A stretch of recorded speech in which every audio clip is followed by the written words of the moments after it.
Hello dear students, I am Sumana Ghosh and today I am here to teach the chapter Democracy and Diversity from class 10 Civics.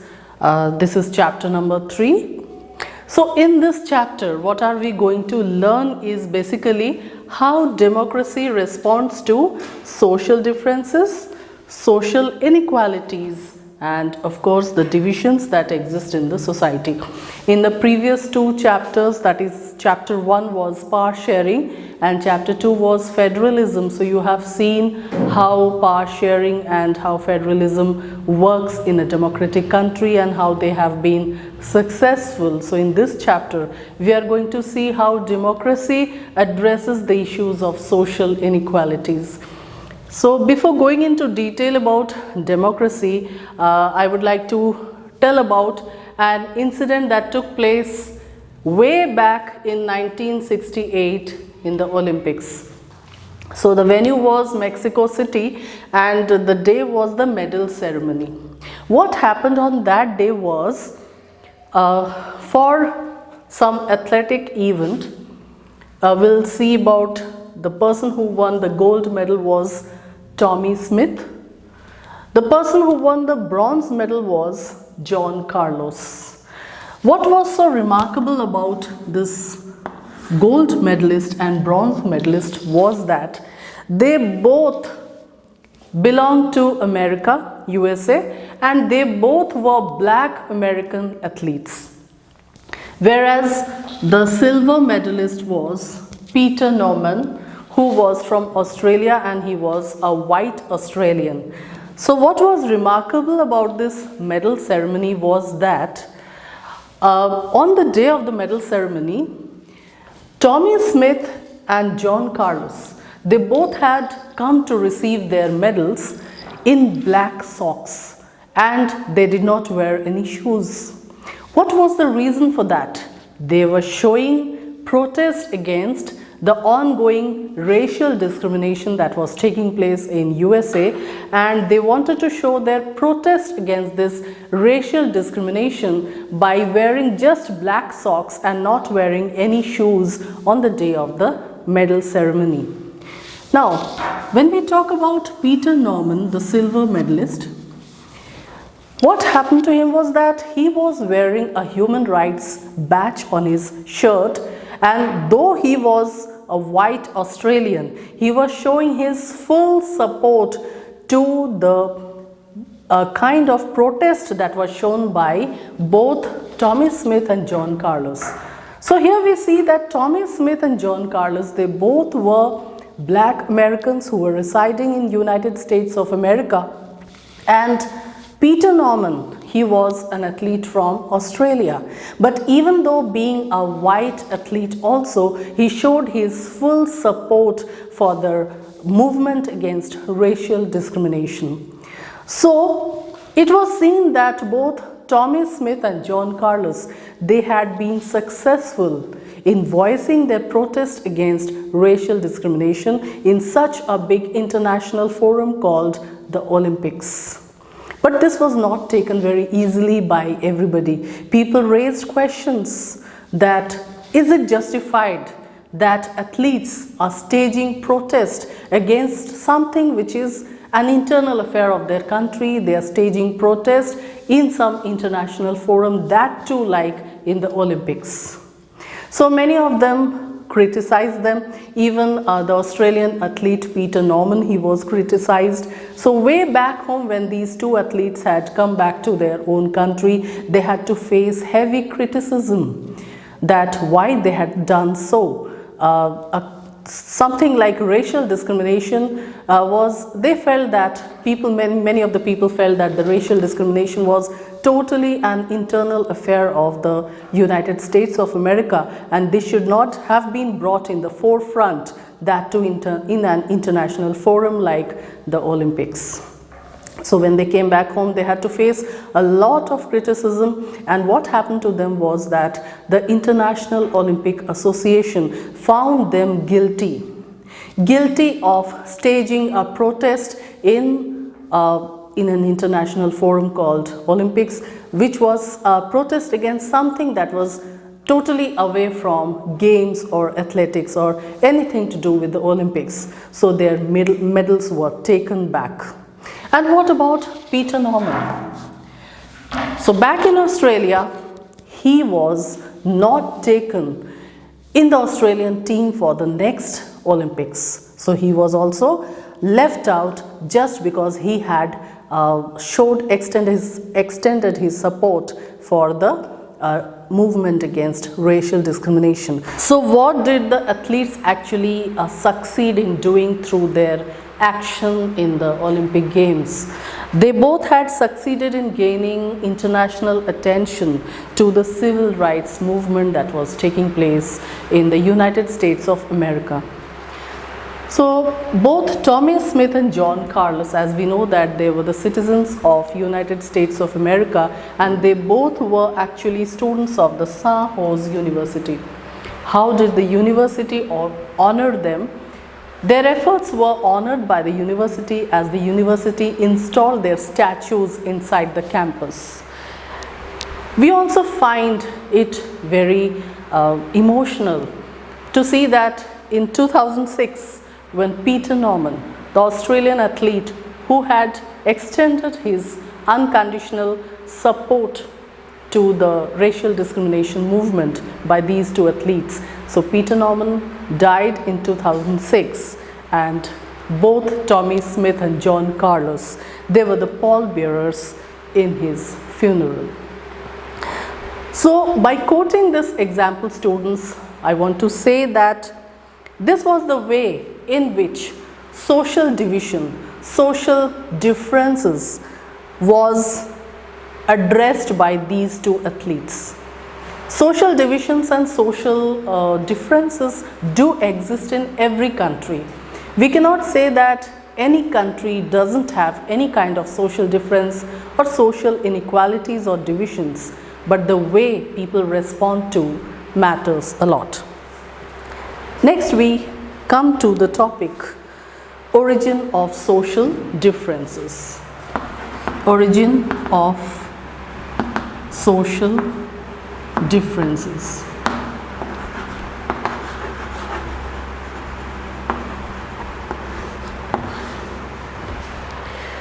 This is something very interesting. We do not choose to belong to our community. It is by birth that we are in the community in which we are present. It is only by birth a person belongs to a Hindu community, by birth a person belongs to a Muslim community, likewise Christian community, Jain community, and so on. So it is not that out of choice, it is by birth that we are into this community.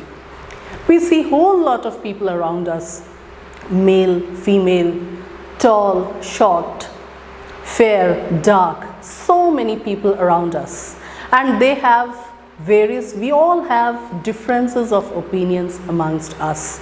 We see so many people around us, they all harbor various opinions, maybe they harbor different opinions about the same issue. So we see that simply it is found that all kinds of social differences which we see around us, that is based on our choices. That is, we are born into a community, but over the time, by staying in the community only, we may develop various opinions, and that way we move away and have our own groups, social groups, who may support our opinions. So that way differences are created in the society based on the kind of opinion which we may have, which we may support. So that is our choice. Out of choice, we form various social groups. Now some people are atheists. They do not believe in God. There are some people who choose to follow a certain religion. Maybe they might be born into a particular religion, but when they grow up, they try and move away from that particular religion and they extend their support to some other religion. That is their choice. So this creates a social difference once again, that is difference in the society. So we choose to become what we want to be. So whatever we want to be, we choose that only. See, from the field of studies also, whatever we want to study, we study. Whatever occupation we want to take up, we later on take up that. Whatever cultural activities we want to take up, we take up that. That is our choice. So we see that from the field of study, from the field of occupation, and even in cultural activities also, whatever we do out of our choice. Take for example, a person chooses to study MBA. Another person chooses to study engineering course. Another person chooses to study a medical course. So over the time, based on what they have studied, they take up the profession. A person becomes a business executive, or a person becomes a medical practitioner, or a person becomes engineer based on what he studies. So he takes up that occupation. Over the time, they may practice some cultural activities. So again, they form various social groups. So social groups are created. Social groups are created, and this is bound to create social differences also. But all social differences may not be harmful. When there is a society, when there are so many people residing in a society, it is quite obvious that people will have social differences, because everybody, each one of us, have our own opinions. So we see that whatever we study, whatever profession we take up, or whatever cultural activities we do, based on that we have our own social groups, and based on that we have differences of opinion. This creates differences in the society, but every social differences cannot create a conflict. So if we see that every social difference cannot create a social division. Social differences are bound to exist in a society, because whole lot of people are staying in a society. Each one of us have our own opinions. Social differences may divide similar people. Like-minded people can be divided based on social differences, or at the same time we also see different people can be united together based on social differences.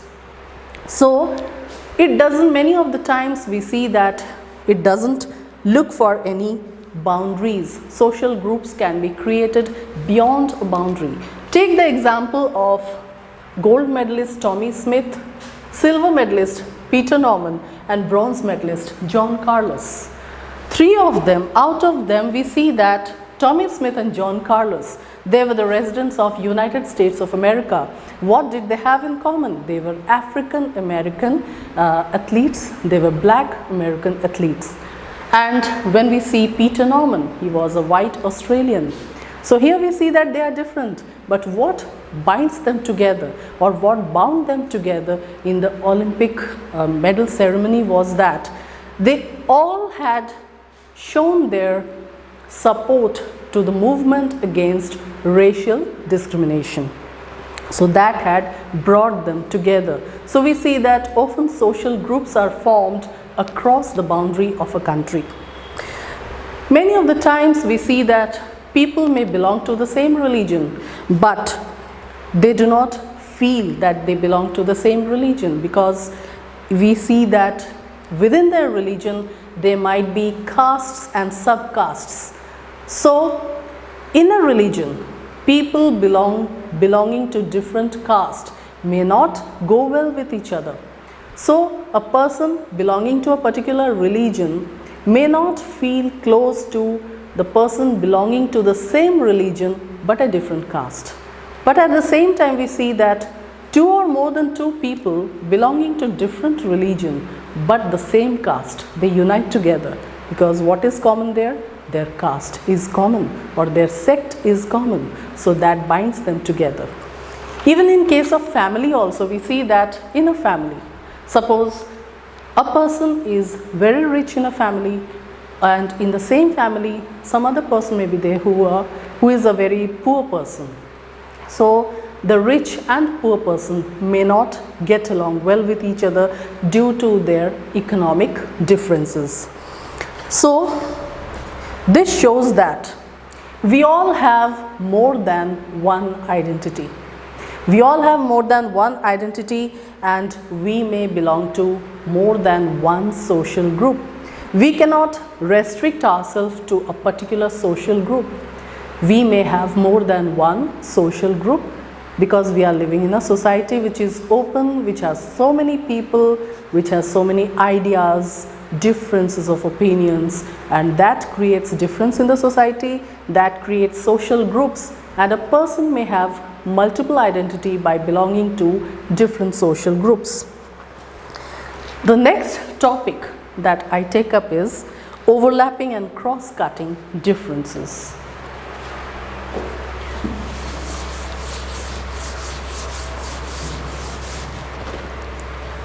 Overlapping and cross-cutting differences.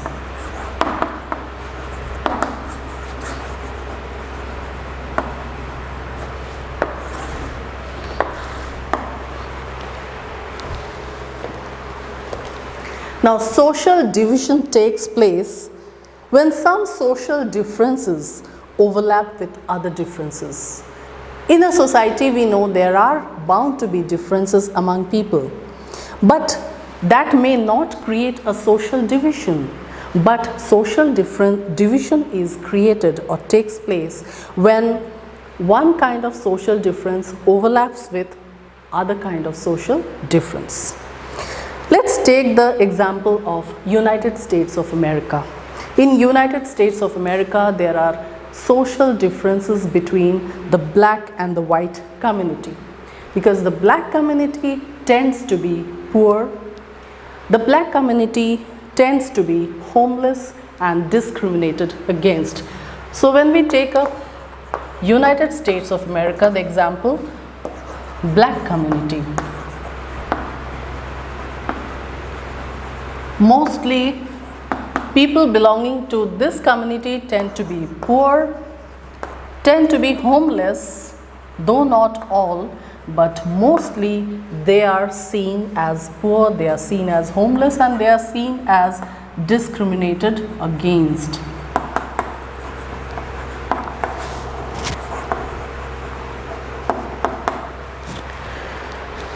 Next, when we take up the example of India, we see that the Dalit community, people belonging to the Dalit community, generally they are poor, they are landless, and again they are discriminated against, they face a lot of social injustice.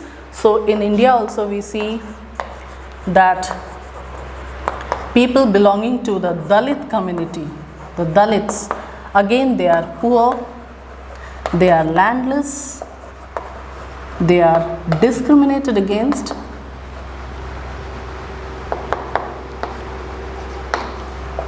and face social injustice most of the time.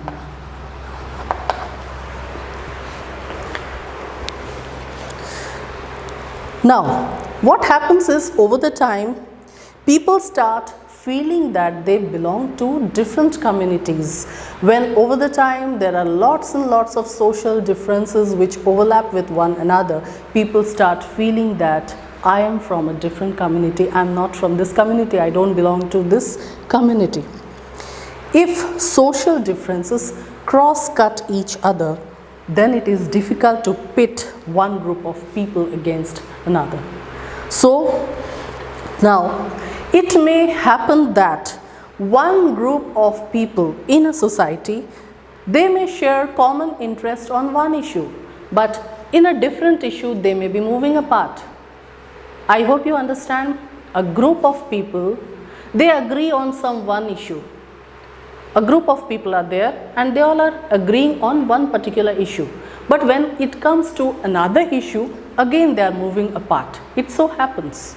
That is because we have multiple identities. We do not restrict ourselves to one particular social group. So let's take the example of two countries, Northern Ireland and Netherlands. So let's take the example of Northern Ireland.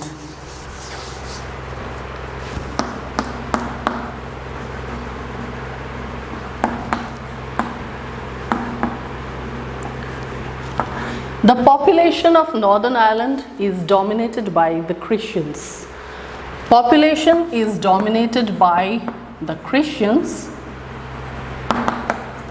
Amongst these Christians also, we find that people belong to two different communities of Christian population. Christians again are divided into two communities, the Protestants and the Catholics. And we see that majority of the people of Ireland, they are Protestants and Catholics are minority. Now we see that in Northern Ireland, population is Christian population, most of them are Christians. They are divided again into Catholics and Protestants. Now it is seen that a Catholic of Northern Ireland is supposed to be a poor person and he is discriminated against, and we see that class and religion overlap each other in case of Northern Ireland. So in Northern Ireland we find that class and religion, they overlap each other,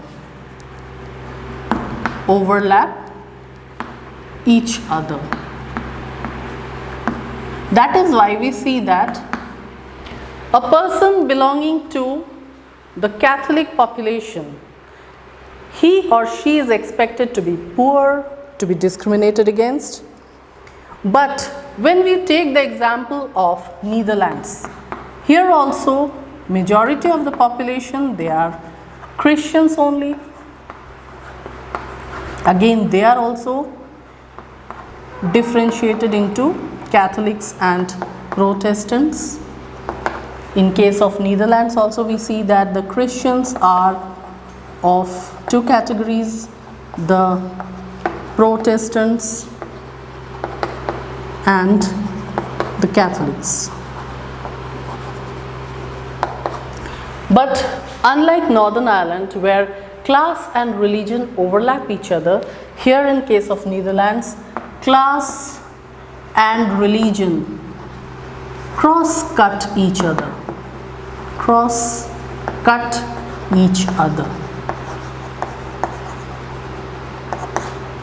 That is why we see that in case of Netherlands, a person belonging to Catholic may also be poor or rich. A person belonging to Protestant community may also be poor or rich. It's not that a Catholic is supposed to be poor and a Protestant is supposed to be rich. It's not like that.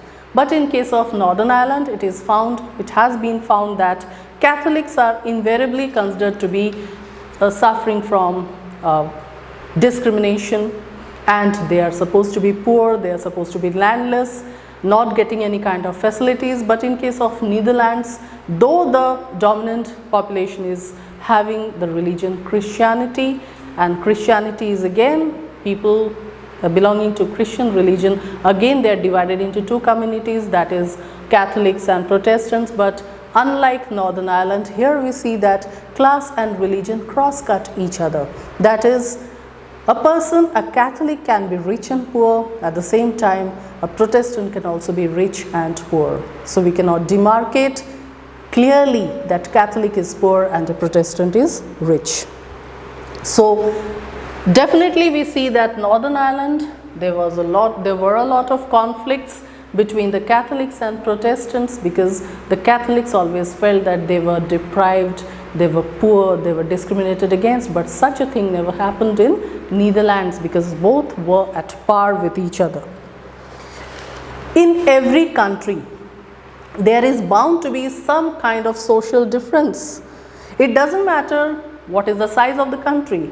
As we had seen in the power sharing chapter, in case of Belgium also, even the Belgium country is very small, but we see that it has got a variety of ethnic population, that is the French speaking, Dutch speaking and German speaking population. That is a homogeneous population, heterogeneous population has been found in Belgium.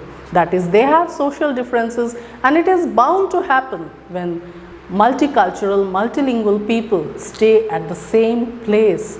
There are bound to be social differences.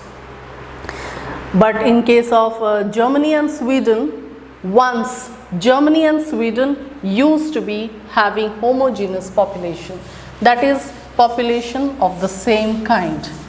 Germany and Sweden now do not have that homogeneous kind of population. So we see that in case of Belgium, the population is heterogeneous. Even in case of countries like Germany and Sweden also, the population over the time has become heterogeneous. Why has it happened? That is because over the time there have been a lot of migration into Germany and Sweden from various other European countries and even Asian and African countries also. So over the time we see that people belonging to various race, religion, culture, they have filtered into countries like Germany and Sweden, and now they have become multicultural countries with heterogeneous kind of population. So students, I hope that the concepts which have been taught today are clear to you, and I'll be back with more topics. So thanks for now.